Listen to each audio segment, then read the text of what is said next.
शनिवार के दिन इस शनि कथा को कोई भी सुने बेटा, उनको तू निहाल कर देना, उनके जीवन में आए हुए दुख संकटों से उनको मुक्त कर दो। अब छाया देवी ने साधना की तो आकाशवाणी हुई। छाया देवी इस उद्देश्य से साधना की कि मेरे बेटे को बलवान कौन गुरु बना सकता है। तो आकाशवाणी हुई, देखो अगर मोक्ष चाहता होता तेरे बेटे के लिए तो उसके लिए कई गुरु भी है, सिर्फ संसार चाहते तो उसके लिए कई गुरु भी है, लेकिन तू तेरे बेटे के लिए इस जन्म में पर जन्म में अध्यात्म में ज्ञान मंत्र सिद्धि योग सिद्धि गणित भूगोल नक्षत्र विद्या सिद्धि ज्योतिष सिद्धि से लेके पराक्रम सिद्धि वीर सिद्धि विजय सिद्धि युद्ध सिद्धि ज्ञान सिद्धि अनेक सिद्धियां चाहती है। कुछ गुरु हैं जो वैराग्य परक बातें सिखाते हैं। क्या सिखाते हैं? उनके पास जाओगे तो वैराग्य आ जाएगा। आप सोचोगे मैं शराब पी रहा हूँ, मैं सिगरेट पी रहा हूँ, मैं तंबाकू खा रहा हूँ, लेकिन ऐसे गुरु होते हैं जो 4 कथा में सुई डाल के उसको वैराग्यवान बना। कुछ गुरु ऐसे होते हैं जो आप जाओगे तो आपके मनवांचित मंत्र की दीक्षा देके वो मनवांचित मंत्र की सिद्धि करा देते हैं। कुछ गुरु ऐसे होते हैं आपको ज्योतिष सिखा देते हैं। कुछ गुरु ऐसे होते हैं घर गृहस्थी कैसे चलाना ये सिखा देते हैं। आकाशवाणी कहता है कि तू अपने बेटे को सब कुछ बनाना चाहती है, धर्म अर्थ काम मोक्ष चतुर्विध पुरुषार्थ से बलवान बनाना चाहती है। कोई भगवान है देवता वो देते हैं, कोई भगवान देवता ये देते हैं, लेकिन तू हर एक चीज मांगती है। अगर हर चीज चाहिए तो तीनों लोकों में एक ही देवता है, उनके पास जाके तेरा बेटा तू सोचे जैसे बलवान बन सकता है। वो एक देवता भैरव देवता है। आकाशवाणी कहता है वो एक देवता कौन है? वो एक देवता भैरव देवता है। तू उनके पास अपने बच्चे को ले जा करके शिष्य बना ले, फिर देख तेरा मनोरथ कैसे पूर्ण होता है। ऐसे आकाशवाणी कहता है। ये सुनने के बाद छाया का रोम रोम खुश हो गया। आपका भी कोई काम होता दिखे, काम बाद में होगा 10 दिन बाद, लेकिन होता दिखे तो ही आप कितने खुश हो जाते हो। अरे मेरा काम हो रहा महाराज, काम हो रहा है। तो ये भी काम हो रहा, बड़ी खुश हुई कि काम हो रहा है। इधर छाया देवी भैरव लोक में अपने पुत्र को लेके गई। देखती है सूर्य लोक में 12 आदित्य रहते हैं, 12 सूर्य रहते हैं एक सूर्य लोक में। वो इतना बड़ा है कि करोड़ों योजन बड़ा है। ये सोच के गई कि अरे भैरव देव है क्या है, जाके देखो। जब वो जाके देखे तो पता चला कि सूर्य लोक भैरव लोक के करोड़ में 1 भाग भी नहीं है, इतना बड़ा भैरव लोक है। 8 करोड़ काली, 12 करोड़ रुद्र, 12 करोड़ चामुंडी और 12 करोड़ 64 योगिनियों का समूह उधर सेवा में लगा हुआ है। और भैरव लोक के अलग अलग परिधियों को देख करके घबरा गई कि भाई ऐसे भैरव लोक में 128 करोड़ समूह के, 128 करोड़ नहीं बोल रहा हूं, 128 करोड़ समूहों में क्षेत्रपाल 128 करोड़ दिशाओं में खड़े होकर के भैरव लोक में सेवा कर रहे हैं। इसको देख करके छाया दंग रह गई कि मेरा क्या सूर्य लोक है ना, मेरा क्या ये दुनिया है। ये देखो ये भैरवनाथ। उधर ही उसको आदर सत्कार के साथ भैरव के प्रति श्रद्धा उत्पन्न हुआ। सब एक एक परिधि को पार करके पहले परिधि में क्षेत्रपालों से आवेदन निवेदन करके उनसे आज्ञा लेके, दूसरे परिधि में बेताल भूत प्रेत आदियों से निवेदन करके आज्ञा लेके, तीसरे परिधि में योगिनियों से आशीर्वाद लेके, 64 योगिनियों में एक एक योगिनी 134 करोड़ योगिनियों के साथ खड़ी हुई है और अलग अलग समूहों में खड़ी हुई है और खड़ी होकर के वहाँ पहरा दे रही है। यक्षिणियाँ हैं, किन्नर है, यक्ष है, गंधर्व है, अप्सरा है, भूत है, प्रेत है, बेताल है, पिचाच है, हर एक 100 करोड़ का समूह लेके खड़े हुए हैं। उस लोक में अंदर जाएं तो स्वर्ण सिंहासन पर महाभैरवी माता को गोद में धारण करके स्वर्ण समान आभा वाले, विशाल रूप वाले, स्वर्ण मुकुट में रत्न धारण करने वाले, मंद स्मित करने वाले, हाथ उठाने मात्र से लोगों के अंदर समृद्धि और सुख भरने वाले, जिनके चरण के दर्शन करने के लिए नारद तुम्बरु आदि सदा वीणा बजाते रहे, ऐसे दिव्य आभा महिमा वाले, विभिन्न प्रकार की शक्तियों से दुनिया में सेवा पाने वाले, 7 लोकों की रक्षा करने वाले, शरीर के हर अंगों को अधिपति बनाने वाले, 12 राशियों के 27 नक्षत्रों के स्वामी, नवग्रहों को छलित करने वाले, 10 दिकों का राज करने वाले, 7 लोकों पर अपना राज्य अधिपत्य करने वाले श्री महाभैरव देव की दर्शन करती है छाया। उनको वंदन करके कहती है कि महाराज, मुंह खोलने भी डर लग रहा है कि क्या बोलूं इनके महिमा के सामने। आप बोलोगे क्या मोदी के पास जाके कि हमारी गली का लाइट नहीं जल रहा, थोड़ा ठीक कर दो महाराज? हाँ, तो उधर जाके हाथ जोड़ के ऐसी खड़ी है, हाथ जोड़ रही, हाँ, महाराज वंदन कर। उधर छाया कहती है, प्रभु मेरे बच्चे को शिष्य रूप में स्वीकार करो। आवाज नहीं निकल रहा है क्योंकि इतनी बड़ी शक्ति मेरे सूर्य लोग इनके कोने में घुस जाएं। जैसे आप समझो, आपको एक उदाहरण बताऊं, ये इतना बड़ा पंडाल है, इतना बड़ा एक भगोना बना दो, बड़ा पीतल का, ये पंडाल जितना, उसमें दूध भर दो, कितना होगा महाराज? उसमें एक राई डाल दो, अब वो राई कितना होगा महाराज? तो उस दूध में दिखने वाले राई की तरह छाया को सूर्य लोक दिख रहा है भैरव लोक के समक्ष। भैरव लोक के समक्ष सूर्य लोक इस बड़े भगोने में पड़े हुए राई की तरह दिख रहा है। ऐसी है उनकी कृपा। अब उनके सामने जाके बोलें कि इसको शिष्य बना लें, बोलने में ही शर्म आवे कि इसको शिष्य बनाए, तो ये महापुरुष जिनके चरण में 138 करोड़ क्षेत्रपालों का समूह, 100 करोड़ देवों का समूह बांध जाके खड़ा करके सेवा करता हो, मेरे बेटे को क्या ये पर्सनली सब सिखाना करेंगे? उनको पकड़ के बैठा के सिखाएंगे? फिर भी हिम्मत ला के बोलती है, आ ही गई हूँ। आप भी सोचते हो ना हम पहुँच ही गए तो थोड़ा ट्राई करें कि महाराज को कैसे ही पकड़े। थोड़ा आप ट्राई लगाते हो कि नहीं? फिर देखते हो कि एक तो तना हुआ आदमी है, फिर छोड़ देते हो, जाने दो राम जाने। तो वैसा ही वो भी थोड़ा देखती है, ट्राई करूं। लेकिन हम जैसे नहीं हैं भैरू जी, मेरे जैसे नहीं है। मैं तो अकड़ पकड़ वाला, क्योंकि मनुष्य हूँ, वो देवता हैं, वो करुणा के दया के भंडार हैं। छाया को इशारा देख के ही समझ गए कि इस बच्चे को मेरे को सुपुर्द करने आई है। वो मुंह खोलने के पहले ही वो कहते हैं कि मैंने इसको शिष्य के रूप में स्वीकार कर लिया। छाया तू चिंता मत कर, तेरी इच्छा पूरी होगी। दया करुणा के भंडार है। क्या है? तो भंडार ने कहा मैंने इसको स्वीकार कर लिया, तो चिंता मत कर, जा, जब ये पूरा पड़ जाएगा विद्याओं से मैं तुझे याद करूंगा तब आना। आंख में आंसू बहाते हुए छाया कहें, प्रभु आपकी महिमा कहाँ, आपकी रूप, आपकी शक्ति, आपकी सिद्धि, आपका गुण, आपका वैभव कहाँ है वो? और कहाँ मेरा ये मंद बुद्धि काला बालक? आपने इसको स्वीकार कर लिया।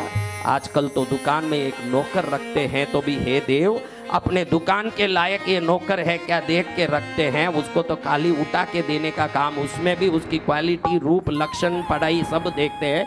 आपने कुछ नहीं देखा और दया से आए हुए दीन की बात को स्वीकार कर लिया। धन्य है दयामय भैरवनाथ, आपको कोटि कोटि धन्य है, आप महापुरुष हो। छाया ने अपने बच्चे को भैरव के चरण में छोड़ा। भैरव ने 40 लाख वर्ष तक उस बच्चे को तैयार किया। कितने वर्ष तक?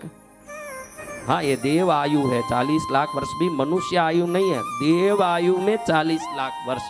देव आयु का एक रात ही हमारा एक वर्ष है, एक दिन ही हमारा एक वर्ष है। तो समझो 40 लाख देव वर्ष कितना होता होगा। उस बच्चे को गणित सिखाया, विज्ञान सिखाया, भूगोल सिखाया, खगोल सिखाया, जीव राशियों का गुण, वैभव, स्वभाव सिखाया, आत्मा का जो स्थिति सिखाया, मन, वचन, काया कैसे काम करते हैं ये सिखाया, शरीर के लक्षण सिखाए, शरीर के अंदर मनुष्य शरीर की स्थूलता और देव शरीर की सूक्ष्मता सिखाया, विभिन्न प्रकार के कर्मों की शक्ति सिखाई, युद्ध विद्या सिखाया, शस्त्र विद्या सिखाया, शास्त्र विद्या सिखाया, मंत्र विद्या सिखाया, ज्योतिष विद्या सिखाया, नक्षत्र विद्या सिखाया, अंतरिक्ष विद्या सिखाया, मिट्टी को हाथ लगाते ही उसका गुण बताने की शक्ति सिखाई, व्यक्ति को देखते ही उसके कर्म को देखने की विद्या सिखाई, भूत भविष्य को समझने की शक्ति सिखाई, कौन कब मरेगा ये आयु ज्ञान कैसे प्राप्त होता है ये सिखाया। 40 लाख वर्ष में भैरव देव ने उस बच्चे को ऐसे तैयार किया कि वो बच्चा तीनों लोक में पराक्रमी और बलशाली हो गया। जो मंद बुद्धि था, काला कुपित था। अब भैरव देव ने एक दिन कहा, बेटा अब तू तैयार हो गया है, अब तू अपनी माँ को बुला, तू जा अपनी माँ के साथ। 1 मिनट में माँ को याद करके छाया सूर्य लोक में प्रकट हुई, सूर्य लोक से भैरव लोक में प्रकट हुई। भैरव लोक में भैरव को वंदन किया। भैरव ने कहा, तेरा बेटा तू जैसी सोची वैसे सूर, वीर, पराक्रमी, बलवान, गुणी, ज्ञानी, संस्कारी और विद्यावान सिद्ध बन गया है, अब तू इसको ले जा। तो बच्चे ने बोला, कि गुरुदेव, शास्त्र कहता है कि रोगी मंदिर में देवता गुरु के पास कभी खाली नहीं जाना चाहिए। जो गुरु के पास खाली जाता है उनके विद्या को प्राप्त करके खाली जाने के कारण अनंत जन्मों में कुत्ता बन के उनकी सेवा करता है। इसलिए गुरु के सामने खाली न जाएं, रोगी के सामने खाली न जाएं और देवों के सामने खाली न जाएं। ऐसे शास्त्र आपने सिखाया गुरुदेव, तो मैं आपके सामने खाली कैसे जा सकता हूँ? मुझे आपको दक्षिणा देने की आशीर्वाद दीजिए। भैरव हंसते कहते हैं, मुझे दक्षिणा देगा? अच्छा, मुझे दक्षिणा देगा? दे दे, क्या देना है? तो भैरव के सिंहासन पर रखा हुआ रत्न खड्ग तलवार को बच्चे ने तुरंत उठाया। कोई सोचे नहीं, उस एक क्षण के अंदर अपना गर्दन काट के खुद को ही बलि देके गुरु दक्षिणा दिया। छाया चीखती रह गई, बेटा, अरे बालक, तुझे तो दुनिया में तू कुछ करेगा ये सोच के मैंने इस संसार में ला करके तुझे भैरव लोक में लगाया कि मेरा बेटा मेरे इस बाल को जूड़ा बनवा के वापस मेरे खुले बाल को बंधवाएगा। ये तो बाल खुले ही रह गए रे बेटा, और तू चले गया। अब मैं किस लिए इतने साल तेरे बगैर तरसती थी, 40 लाख वर्ष ये सोच के मन मसोच के बैठती कि कभी तो मेरा बेटा आएगा, कभी तो मेरे प्रतिशोध को पूरा करेगा, और तू चले गया। अब क्या रहा? भैरव देव हंसने लगे। अरे छाया, मेरे सामने मरे हुए जिंदे जाते हैं, जिंदे कभी मरे नहीं हैं, इतिहास नहीं है। हाथ उठाया भैरव ने, एक दिव्य रोशनी प्रकट हुई। वो देव बालक का शरीर और दड़ दोनों इकट्ठे हुए और वो जीवित होके खड़ा हो गया।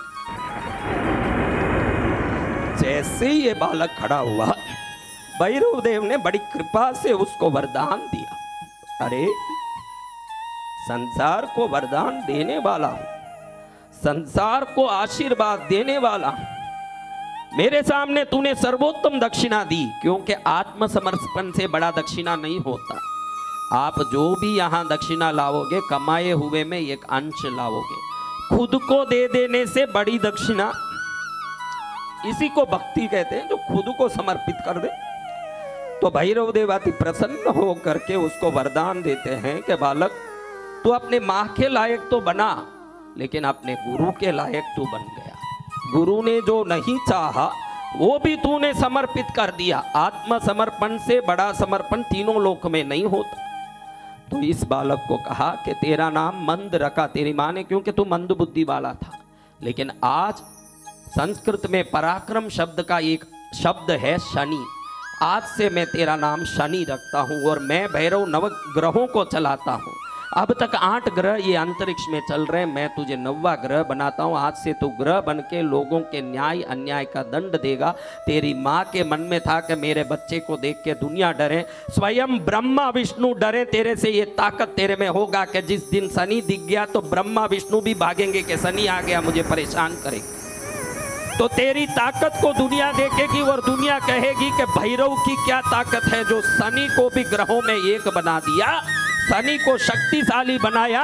तो शनि में इतनी शक्ति जो ब्रह्मा विष्णु भी भाग जाएं जिसको देख के, तो उसका गुरु कैसा होगा, दुनिया ये सोच करके दंग हो जाएगी।